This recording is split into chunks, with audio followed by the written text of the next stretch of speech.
સમાચારમાં આગળ વધીએ। સમાચાર માંડવીમાંથી કે જ્યાં વરસાદ વિરામ છતાં પાણી નથી ઓસર્યા। માંડવી બીચ તરફ જવાના રસ્તે પણ પાણી ભરાઈ ગયા છે।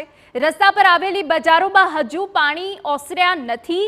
આસપાસની સોસાયટીઓમાં પણ પાણી નથી ઓસર્યા। વેપારીઓ અને સોસાયટીના લોકો પણ મુશ્કેલીમાં મુકાઈ ગયા છે।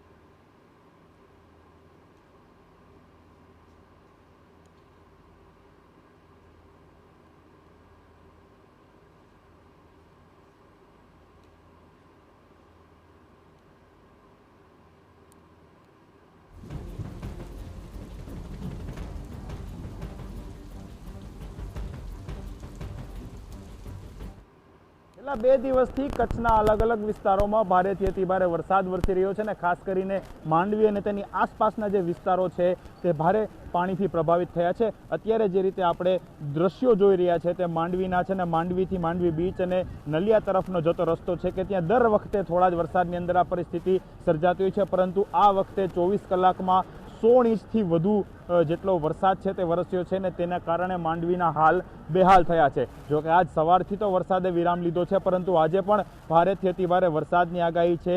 હવામાન વિભાગ દ્વારા વાવાઝોડાની પણ આગાહી છે તે આપવામાં આવી છે, પરંતુ અત્યારે જે રીતે સમગ્ર રસ્તાઓ પર પાણી ભરાયા છે તેને લઈને લોકોને અવરજવર કરવું છે તે ભારે મુશ્કેલ પડી રહ્યું છે। દ્રશ્યો જોઈ શકાય છે કે લોકોને પોતાના ઘર તરફ જવું હોય, હોસ્પિટલના કામકાજ હોય અથવા તો અન્ય જગ્યાઓ પર અવરજવર કરવું હોય તો તેમને મુશ્કેલી સહન કરવી પડી રહી છે। મહત્વનું છે કે તંત્ર દ્વારા દાવાઓ કરવામાં આવી રહ્યા છે કે તમામ જગ્યાઓ પર રાહત અને બચાવ કામગીરી ચાલી રહી છે, પરંતુ આ જે રસ્તો છે જે રસ્તો છેલ્લા ઘણા વરસાદ દર વખતની પરિસ્થિતિ છે અહીં સર્જાતી હોય છે અને લોકોના મત મુજબ આ જ પ્રમાણેની પરિસ્થિતિ છે તે અહીં જોવા મળતી હોય છે। બીજી મહત્વની વાત એ પણ છે કે જે રીતે માંડવીમાં હજી પણ જે વાવાઝોડાનો ખતરો છે તે જોવા મળી રહ્યો છે।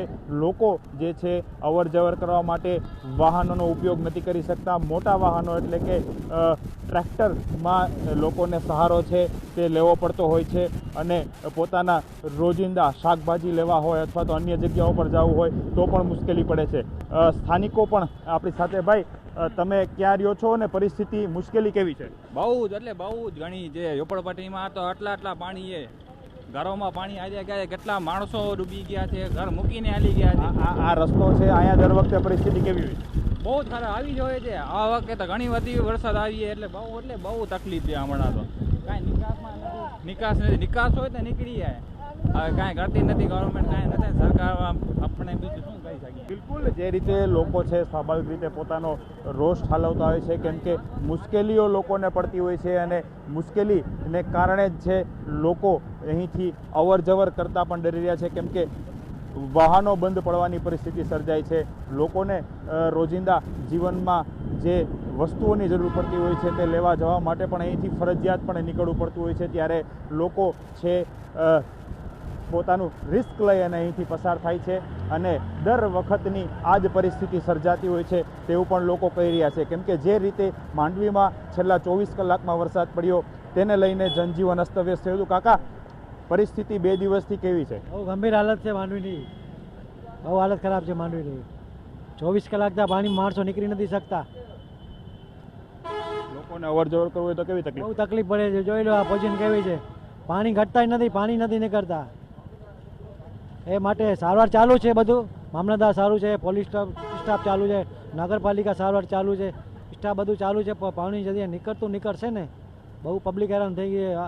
અત્યારે કેટલા વર્ષો પછી આવું હાલત થઈ છે માંડવીની, બહુ વર્ષો પછી હાલત થઈ છે માંડવીની ખરાબ।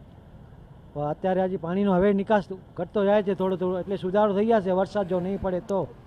બિલકુલ, વરસાદ નહીં પડે તો ધીમે ધીમે પાણી છે તેનો નિકાસ થશે, પરંતુ હજી જે રીતની આગાહી દર્શાવવામાં આવી છે 24 કલાકમાં અતિભારે વરસાદ અને વાવાઝોડાની આગાહી છે તેને લઈને પણ ક્યાંક ને ક્યાંક હજી ખાસ કરીને કચ્છ અને તેમાં પણ માંડવી, અબડાસા સહિતના જે તાલુકાઓ છે તેના ઉપર ખતરો છે તે મંડરાયેલો છે। કેમેરા પર્સન અરવિંદ સોલંકી સાથે હરીન માત્રાવાડિયા, TV9।